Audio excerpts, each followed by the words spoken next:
o'zini kim deb o'ylaydi, men tushunmayman. Viloyat hokimi hamda viloyat prokurori fuqarolarni qabul qilib e'tiroz bildirilgan edi. Bular nimaga avval o'zimga chiqmadi? O'rinbosarlariga tinmay yozganman. O'zini kim deb o'ylaydi, men tushunmayman. Ana shu Buxoro viloyat hokimining matbuot kotibi. Men bir oycha oldin propan zapravka masalasida video e'lon qildim. Oradan 2 hafta o'tib viloyat hokimi hamda viloyat prokurori fuqarolarni qabul qilib masala ko'tarilgan edi. O'shanda bir e'tiroz bildirilgan edi viloyat hokimi tomonidan. Nimaga avval o'zimga chiqmadi?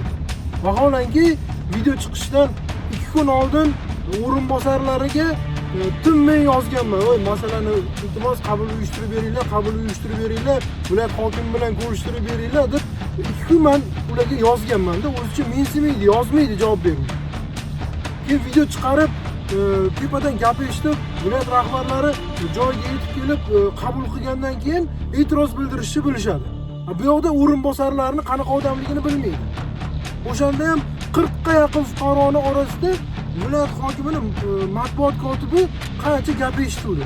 Nimaga menga o'zimga chiqmading deganda men aytdim, "Bu 2 kundan beri matbuot kotibingiz murojaatlar bilan ishlash bo'limida Tolib degan odam bormi?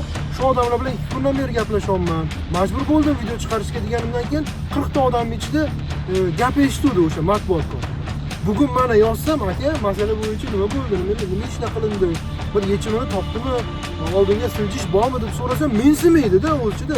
Na bir salom alaykum qiladi, na bir javob yozadi, ko'rib turib.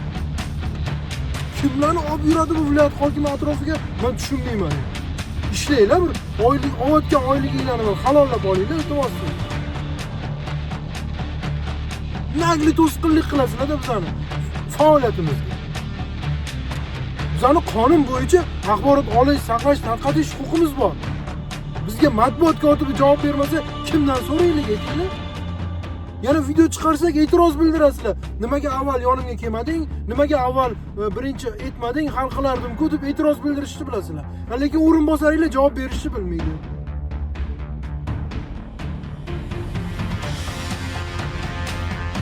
Chora ko'ringlar bularga. Kimdan olaylik axborot? Kimdan so'raylik? Masala bilan bog'lanishingiz iloji bo'lmasa.